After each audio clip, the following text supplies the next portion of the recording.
Bismillah. Assalamualaikum warahmatullahi wabarakatuh. Hadis pertama.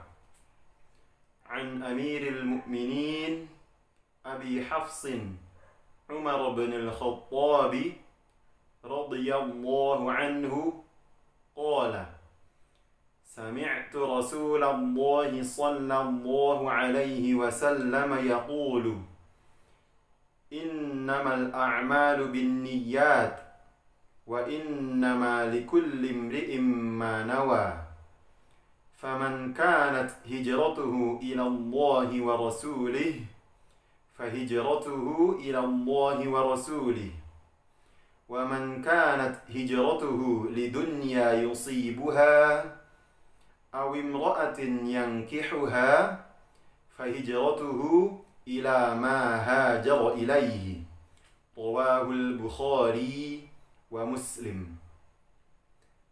Artinya, dari Amirul Mukminin Abi Hafsin Umar bin Al-Khattab radhiyallahu anhu, beliau berkata, saya mendengar Rasulullah sallallahu alaihi wasallam bersabda, sesungguhnya setiap perbuatan tergantung niatnya, dan sesungguhnya setiap orang akan dibalas berdasarkan apa yang dia niatkan. Siapa yang hijrahnya karena ingin mendapatkan keridhaan Allah dan Rasulnya, maka hijrahnya kepada keridhaan Allah dan Rasulnya. Dan siapa yang hijrahnya karena menginginkan kehidupan yang layak di dunia, atau karena wanita yang ingin dinikahinya, maka hijrahnya akan bernilai sebagaimana yang dia niatkan. Hadis riwayat Bukhari dan Muslim. Kandungan hadis pertama: 1. Niat ikhlas lillahi ta'ala merupakan syarat diterima atau tidaknya suatu amal saleh dan ibadah. 2. Waktu pelaksanaan niat dilakukan pada awal ibadah dan tempatnya di hati. 3. Seorang mukmin akan diberi ganjaran pahala berdasarkan kadar niatnya. Semua perbuatan yang bermanfaat dan mubah atau boleh, jika diiringi niat karena mencari keridhaan Allah, maka dia akan bernilai ibadah. Adik-adik sekalian, yang paling penting tentang niat adalah tentang bagaimana ketika kita beramal, kita menempatkan Allah dalam setiap amalan kita.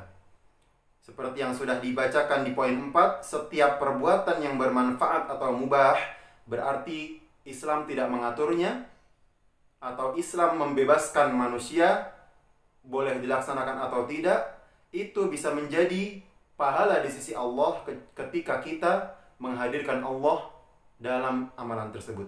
Salah satu contohnya adalah seperti ketika kita mandi ataupun makan. Ketika kita mandi itu berniat karena Allah Subhanahu wa taala, karena Allah itu suka kepada orang-orang yang indah, karena Allah itu suka kepada orang-orang yang bersuci, maka ketika kita mandi itu akan bernilai pahala di sisi Allah Subhanahu wa taala. Akan tetapi kalau kita hanya sekedar mandi karena kita merasa sudah bau, karena merasa kotor, lalu ingin mandi, maka tidak ada nilai pahala di sisinya.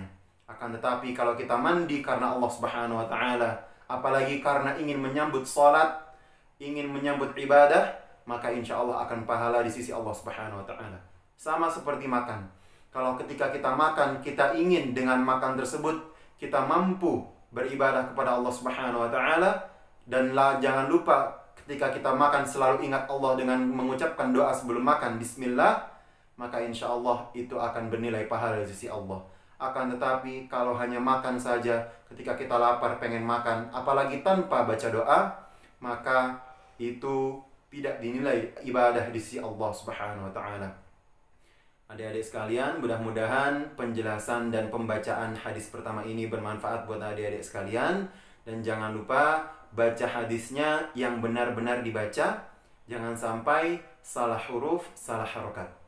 Wassalamualaikum warahmatullahi wabarakatuh.